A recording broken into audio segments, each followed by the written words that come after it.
Bueno, en principio, muchas gracias a la organización por la invitación. O sea, siempre es un placer participar con el IPCBA en este tipo de jornadas. Esperemos que salga un poquito el sol porque está bastante fresco la cosa, ¿no?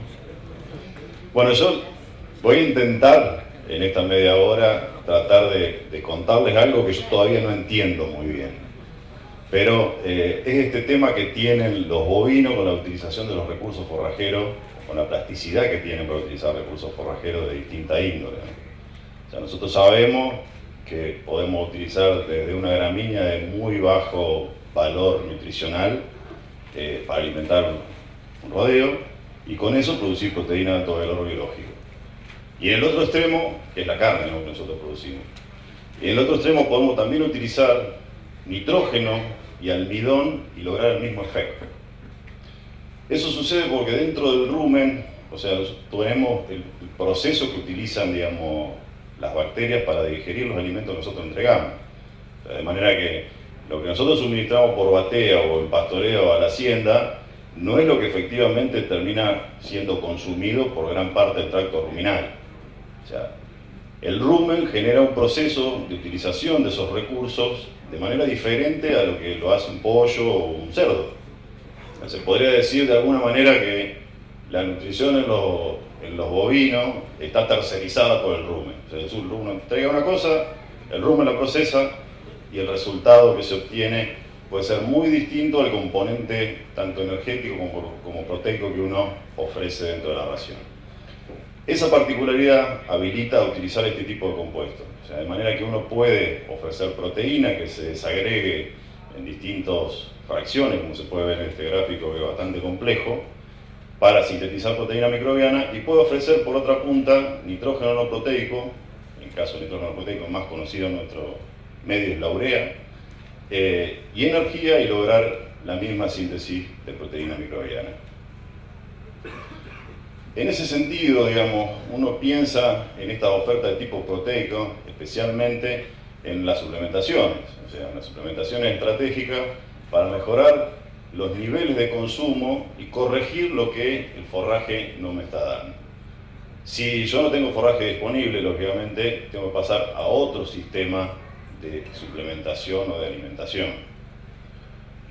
En el caso de los forrajes como el pastizal natural de tipo invernal, tiene estas características que todos ustedes conocen. O sea, tiene un alto contenido de fibra, es carente de proteína. En toda nuestra región cualquier forraje está entre el 3 y el 5%, no más que eso. Y si pensamos en algunos forrajes diferidos, como puede ser sorgo diferido, grama, cualquiera de las C4 diferidas, estamos con la misma dificultad. Tenemos fibra, digamos, con un alto contenido de fibra y bajo contenido proteico. De todas maneras, lo que define el éxito o no de la suplementación es la disponibilidad del forraje. Ustedes fíjense en estas dos gráficas, estos dos juegos de barras que hay, de una experiencia de Mercedes Corriente, donde se suplementaba con 1 kilo o medio kilo de pele de algodón a 2 tropas distintas. Lo que dice abajo, 1000 y 2500, son la disponibilidad que había de forraje en campo natural, base, andropón, lateral y la paja amarilla, en inicio de pastoreo. El efecto de la suplementación, digamos, es tremendamente distinto cuando tiene forraje disponible, porque lo que hace es compensar lo que el campo no da. Si uno arranca con una baja disponibilidad de forraje, el efecto de la suplementación lógicamente es muy inferior a cuando tiene una mayor disponibilidad de forraje, y en este caso se muestra prácticamente con 150 a 200 gramos de ganancia de peso más entre un inicio y el otro inicio. Para el caso de la utilización de compuestos como la urea, que es nitrógeno no proteico, la gran ventaja es que con un volumen muy reducido uno logra una alta oferta de proteína. Si uno piensa en un speller de soja, por ejemplo, que sería la elite de los spellers, está pensando en un contenido del 40% de proteína. O sea, por cada kilo de speller de soja que ofrezco, estoy ofreciendo aproximadamente un 40%, 400 gramos de proteína. El equivalente proteico que tiene la urea es 270, 272. De manera que yo ese kilo lo puedo reemplazar, digamos, la oferta de nitrógeno puedo reemplazarla con 140, 150 gramos de urea. En esta experiencia, que también es del INTA Mercedes Corrientes, lo que se hizo fue una evaluación de qué sucedía con el reemplazo total o parcial, digamos, de esa oferta de proteína. Siempre, en general, en toda esta región y hacia arriba, el objetivo es ofrecer 400 gramos de proteína por cabeza por día para no tener limitaciones de crecimiento. Entonces, sobre un testigo, que es el primero que usted encuentra acá bajo la barra que dice Speller, se evaluó durante 3 años consecutivos la oferta de Speller de algodón o girasol para alcanzar esos 400 gramos de proteína por cabeza por día. Y en las que siguen, que las que dice 33% de urea, 66% de urea y 100% de urea, se fue reemplazando en esos porcentajes la oferta de proteína por urea agrícola. La urea agrícola que ustedes utilizan normalmente para fertilizar. La experiencia, digamos, uno puede haber variaciones, lo que están en la tabla, en el cuerpo de la tabla son ganancias de peso. O sea, de manera que el primer año, el 2006, ganamos 469 gramos por día con Speller y 346 con una oferta de 400 gramos de proteína en forma de nitrógeno proteico de urea. Ahora, si miran la última columna, la que dice disponibilidad de materia seca, digamos, uno ve claramente que el año de menor disponibilidad fue el que afectó tremendamente el resultado de cualquiera de las suplementaciones. Y la diferencia que hay entre una oferta, digamos, de 100% de Speller o de 100% de urea es el tema del suministro acá. ¿Por qué? Porque la urea es tremendamente tóxica cuando uno supera los umbrales de captación del nitrógeno del rumen. Esto, para decirlo de otra manera, el rumen tiene un nivel de captación en función de la cantidad de bacterias que tiene y la cantidad de energía disponible. Cuando entra al rumen la urea convencional se hidroliza completamente, se disuelve completamente. Entonces, si el rumen no logra captarlo, eso difunde al sistema circulatorio y pasa al hígado. Y el hígado está obligado a empezar un proceso de detoxificación. En ese proceso de detoxificación del hígado tiene también un umbral. Es más o menos como cuando nosotros tomamos vino. La tasa de detoxificación es fija. Entonces, cuando uno supera la tasa de detoxificación, empiezan a aparecer los niveles de toxicidad. Imagínense que esto ocurre con muy pequeñas cantidades, o sea, una urea agrícola convencional suministrada en forma, digamos, sin acostumbramiento, en forma inmediata, un tamaño de 160 kilos en una cantidad de 60 a 70 gramos, son intoxicos automáticamente. Y aún así, en animales que están muy bien acostumbrados, como que ya pasaron un periodo de adaptación, los niveles de inclusión de la dieta nunca superan el 0,6, 0,7, que es una oferta de 30 a 40 gramos por día, por cabeza por día, porque el riesgo que uno tiene de que un animal se consuma la porción de 2 o 3 más es muy alto, y mucho más en suplementación, como están 1 kilo, 1,5 kilos o 2 kilos de suplemento por día. Es ahí donde empezó a aparecer un interés particular por este tipo de compuestos de liberación controlada. Lo que tienen las ureas protegidas o las cápsulas de nitrógeno de liberación controlada es precisamente el efecto ese, de controlar la oferta de nitrógeno. Una vez que entran al rumen, digamos, trabajan por capilaridad y automáticamente empiezan a liberar en forma paulatina el contenido de nitrógeno que tienen. Esto se conoce hace unos 15 años a nivel mundial. En Argentina no era muy utilizado. De hecho, digamos, es una alternativa de oferta de proteína incipiente, porque competitivamente en costos, digamos, no lo podíamos tomar de las que venían importadas. O sea, no podíamos, nuestro mercado no podía incluirlas por una cuestión de costo. Desde que se empezó a producir una alternativa aquí en el mercado nacional, digamos, esto empezó a tener un poco más de demanda. Estas son 2 experiencias bastante recientes, una sobre campo natural en recría en Mercedes Corrientes y otra a través del experimental de Monte Carlo en Puerto Esperanza. Las 2 son inclusiones, suplementaciones al 1% de peso vivo, Y lo que intentábamos observar en estas experiencias con distintos recursos forrajeros era ver si realmente con una fuente de energía como el maíz y una corrección proteica como la aloe vera protegida, nosotros lográbamos tener un valor similar de respuesta en ganancia de peso con una suplementación tradicional, digamos, de la zona, como puede ser el pele de algodón en estos dos casos. Y uno ve que sí, o sea, tranquilamente, digamos, si uno dispone de maíz o de sorgo, digamos, combinado con estos compuestos, puede tranquilamente lograr un resultado similar. Ahora, viendo para acá, y si uno mira un poco a la vuelta, las condiciones de oferta de forraje en este momento en general son bastante limitadas, o sea, no hay mucho forraje disponible. Entonces, en esas condiciones, cuando uno se ve obligado a superar el 1,5 o inclusive llegar hasta el 2% de oferta de un suplemento en pastoreo, corre el riesgo de financiar deficientemente el acto de pastorear. Entonces, si no tienen que pastorear, los animales se pasan todo el día utilizando la energía que consumen en la batea para tratar de levantar algo que no está disponible en el campo. En esas condiciones es más conveniente confinarlos y hacer raciones, digamos, de recría tanto en piquete como en corrales. En esas condiciones también hemos evaluado, digamos, estas suplementaciones utilizando bebida protegida y algún grano energético con silos de autoconsumo de sorgo, y uno ve que tranquilamente puede lograr una suplementación correcta como lo lograría con cualquier tipo de espelio de fuente de proteína verdadera. Inclusive utilizando forrajes de muy baja digestibilidad y de bajo valor nutricional en general, se observó, digamos, una respuesta también positiva a la utilización de pequeñas cantidades de este tipo de compuestos para corregir la oferta de proteína. Sin embargo, en nuestro medio, en nuestra región, no siempre es fácil contar con un recurso forrajero como el silo, como los rollos, y mucho más cuando, digamos, la agricultura ha avanzado tanto y la superficie destinada a la producción de ese tipo de forraje conservado es bien reducida.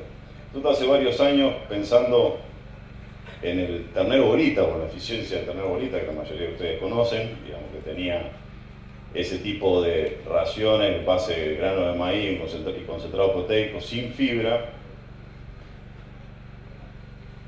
y perdón, se desconfiguró la pantalla. Lo que siempre nos llamaba la atención de estos grupos era la tremenda eficiencia de conversión que tenían enfrentados con raciones concentradas de maíz corregidas por proteína. Entonces uno veía que dándole una ración con un 85%, un 90% de grano de maíz entero y un concentrado proteico a discreción, lograba eficiencia de conversión de 3,3, 3,4 a 1 desde que el ternero era destetado, o sea, se le enseñaba a comer, lo ponía enfrente de un comedero, digamos, con la comida al libitum, y a los 210 kilos la hembra estaba terminada, y a 230 kilos el macho estaba terminado. Con la imposición del peso mínimo de faena, digamos, ese tipo de modelo quedó fuera de juego, porque yo llego con un animal que tiene un alto nivel de engrasamiento con muy corta edad y con un peso muy por debajo del peso mínimo de faena, que está en 300 kilos. Entonces el camino era tratar de ver si podíamos seguir utilizando esa eficiencia, esa altísima eficiencia que tenían frente a este tipo de raciones, animales muy jóvenes, pero tratando de controlar la ganancia de peso para evitar ese engrasamiento temprano. Se hicieron una cantidad de experiencias, esta es una de ellas, donde se empezó a bajar la oferta de alimento que uno le daba en la batea. El 3% es una oferta libre, comían todo lo que querían, y uno veía que la ganancia de peso era como la de un ternero bolita, 1 kilo, 1,1 kg. El 2,5 era un 15% menos de ración, o sea, se le daba el 2,5 de su peso vivo, y aún así seguían ganando casi 1 kilo y engrasándose en forma temprana. Ahora, cuando uno fijaba la oferta de comida, esto es, todos los días suministrando una ración base de grano de maíz entero, sin fibra, al 2% del peso vivo, observaba que la ganancia de peso se detenía en 800 gramos, con una ganancia de peso de 700 a 800 gramos, yo logro una performance, digamos, en evolución o de crecimiento similar a la que podría tener en una pastura. De manera que crece hueso, crece músculo, pero no se engrasa de manera temprana.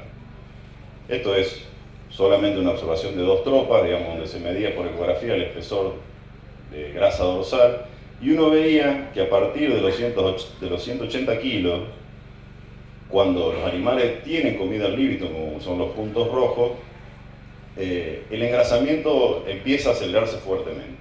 Entonces, en esas condiciones tenemos solo 2 caminos: o le doy de comer un alimento voluminoso de bajo tenor energético, o como el rollo, como el silo, o bien bajo la cantidad que estoy dando de maíz, de grano. De la misma manera que se planteó para los otros casos, digamos, evaluar el reemplazo de una oferta de proteína verdadera, se hizo en este caso con raciones base de grano de maíz y urea protegida. En este caso utilizamos solo maíz para recriar. Esto, los componentes que se ven en la lista abajo, es el 70% de grano de maíz entero, 30% de grano de maíz molido, de 75 a 160 gramos de urea protegida y un premezcla mineral. Tiene que ver un poco con la necesidad, ese 30% de grano molido, tiene que ver con 2 cosas: con la necesidad de poder vehiculizar una mezcla, una buena mezcla, digamos, que no se estratifique o no se separe dentro del comedero, tanto para la urea protegida como para los premezclas minerales, y además tiene que ver con acompañar de alguna manera la oferta de energía con la oferta de liberación de nitrógeno que tiene la urea esta del mercado nacional. Y evaluamos 3 modalidades de suministro. Una en un comedero tolva tipo filo de ternero bolita, y 2 suministros diarios en bateas al 3 y al 2% del peso vivo, para tratar de emular, digamos, las situaciones estas de recría en confinamiento con base grano que ya conocíamos. Lógicamente uno ve una respuesta diferente para los animales que tuvieron una oferta al 2% de peso vivo, donde logran una ganancia diaria de peso de 700 gramos por día, y en los otros 2 casos, donde la oferta de comida, digamos, no está restringida, tiene una ganancia de peso como la de un feedlot de bolita, ¿no? De todas maneras, el objetivo de estas condiciones de alimentación es precisamente tratar de probar los reemplazos de estas ofertas de proteína, y en este caso nosotros también vimos que no había ningún tipo de problema en animales, digamos, que iniciaron su recría con 140 kilos.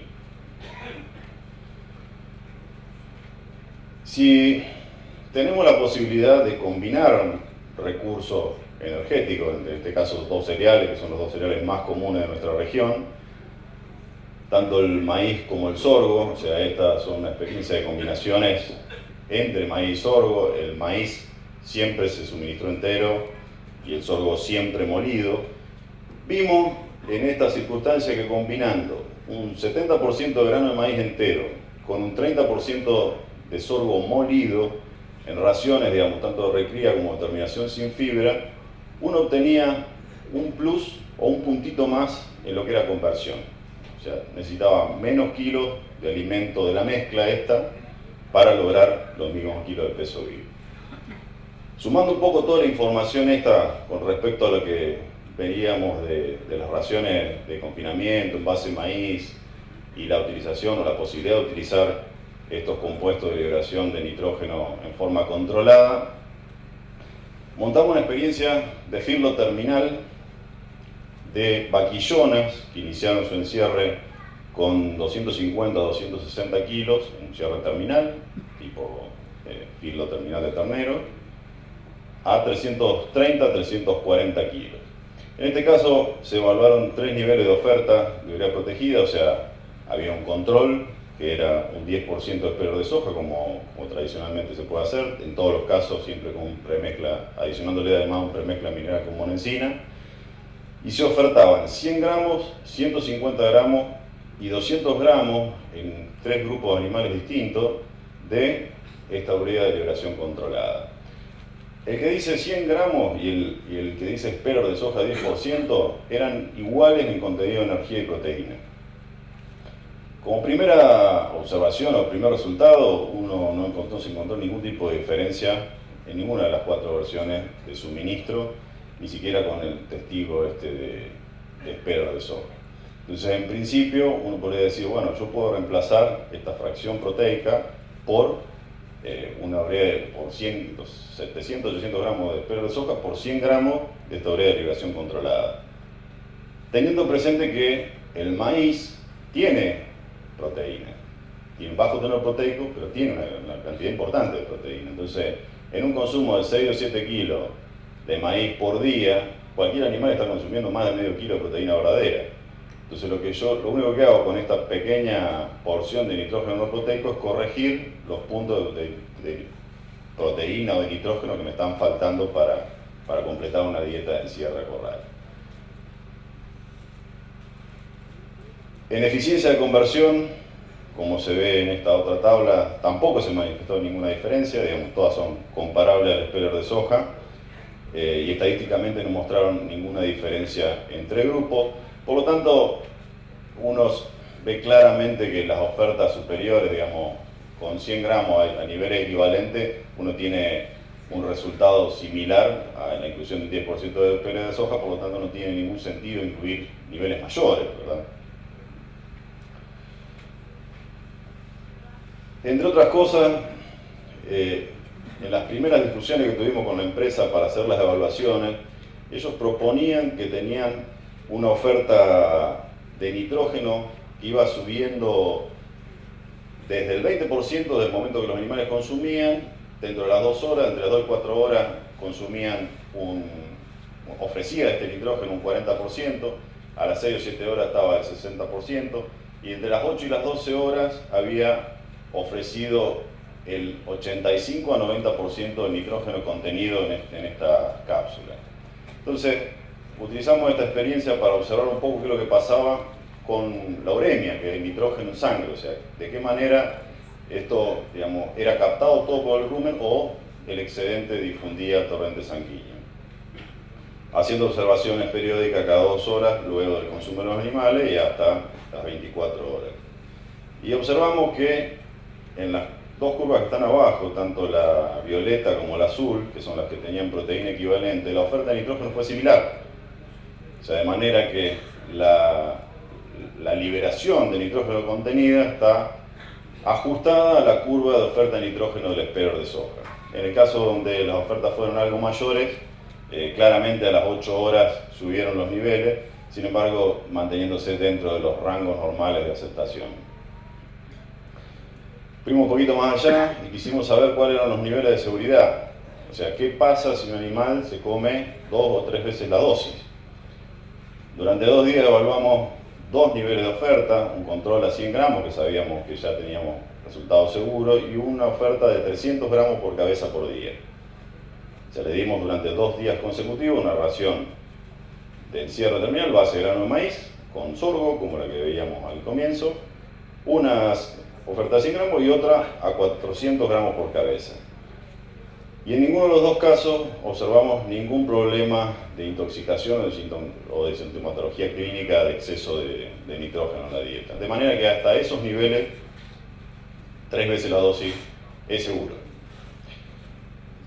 No evaluamos más de 48 horas. Ahí uno ve que la tendencia sería acumulativa a subir. Si uno tiene 5 o 6 días con un nivel de 400 gramos, probablemente tenga un nivel de exceso de nitrógeno y alguna sintomatología de intoxicación por eso. También en otras experiencias que se han realizado por parte del circuito privado, esto es una experiencia realizada por el doctor Ramón Gorosito en una estancia de Villegas que se llamó La Caledonia, con un encierro terminal de novillos pesados, similar al sistema que se puede ver acá afuera. La foto es del amigo Felipe Elizalde, que lo vi por allá, de Península, ahí está levantando la cabeza. Es un encierro terminal de novillos pesados, en este caso con inclusión en realidad fue un reemplazo de una fuente de proteína verdadera, como era el péler de girasol, por la urea protegida. La ración era en base de silo de maíz, grano de maíz, aproximadamente 50% de fibra, 50% de grano, y se reemplazaba 1,9 kg de speller de girasol por 140 gramos de nitrógeno no proteico. Los resultados fueron satisfactorios, en ambos casos se logró un peso terminal de 500 kilos, un encierre terminal de 145 animales por grupo, duró aproximadamente 170 días. Y en las raciones, digamos, ahí abajo están los valores de energía y de proteína de las raciones, estaban equilibrados para que fueran similares. Hay algunos puntos a favor de la urea protegida, pero no es significativo, digamos, desde el punto de vista estadístico. Se requirió algo menos de alimento, pero seguramente por el valor energético del maíz que reemplazó al speller. Todo esto es muy interesante, pero el impacto mayor que ha tenido, por lo menos en nuestro mercado, es el que vemos acá. O sea, el peso que tiene el transporte hoy por hoy para llevar cualquier tipo de insumo a cualquier lado. Hoy estamos transportando a 400 kilómetros cualquier insumo con un costo de flete de no menos de $100. Si uno piensa en un valor aproximado, un valor competitivo entre dos recursos proteicos, una de las mayores fortalezas que ha tenido esta es esto. O sea, un equipo de urea protegida de 30.000 kilos equivale al aporte proteico de 6,5 equipos de speller de soja o de casi 9 equipos de speller de girasol. Entonces eso hace que en todos los centros alejados, digamos, de la producción de oleaginosa, donde están las fábricas aceiteras que nos dan los spellers, esto tenga un interés muy particular en su utilización. Bueno, desde ya muchas gracias por su atención.